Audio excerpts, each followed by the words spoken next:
Tribunal Constitucional, pleno ukupi huñunakukunata riksirachin, político, legislativo, militar, judicial, diplomático, académico ruwaqkunapa umalliqninkunaman Arequipa llaqtapi. Llaqtamanmi riksirqachinku Francisco Morales Saravia vicepresidenteta, Gustavo Gutiérrez Tixe, Helder Domínguez Jaro, Luz Imelda Pacheco Serga, Manuel Monteagudo Valdés, Hinayataq César Ochoa Cardich, magistrado kunatawan.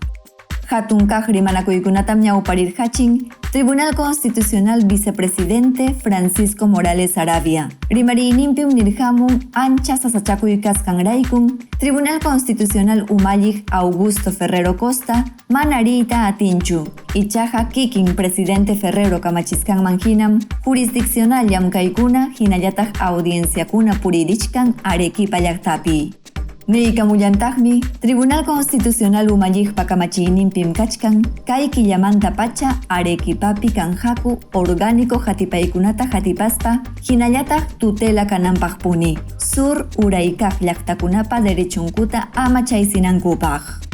Morales riqsiykachimun magistradokunata imayna akllashqankuta Tribunal de Garantías Constitucionales hinallataq Tribunal Constitucional ukupi. Willakusqanman hinaqa llallinakuymi ancha sasa karurqa hinaspapas llaqtapa riqsisqallan. Suqta magistradokunata aklarqunku. Kunanpacha Tribunal Constitucional pikaqkunata. Congresupa makinpim karqa musuq magistradokuna aklay. Hamuq watakunapas chayna kanantam suyallachkantaq.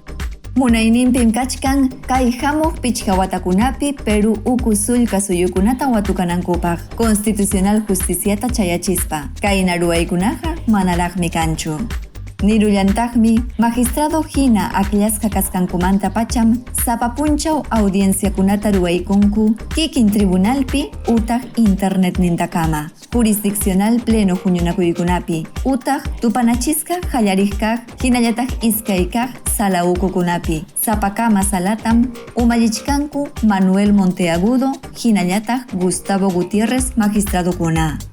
Sunitam llamkaykamuchkaniku magistrado hina akllashqa kasqaykumanta pacha. Munayniykupim kallachkantaq lliw Perú llaqtayuqkunaman Constitución aypananpaq, derechukunata ama chaysispa. Chaynatam rimariykun Tribunal Constitucional wasipa vicepresidenten.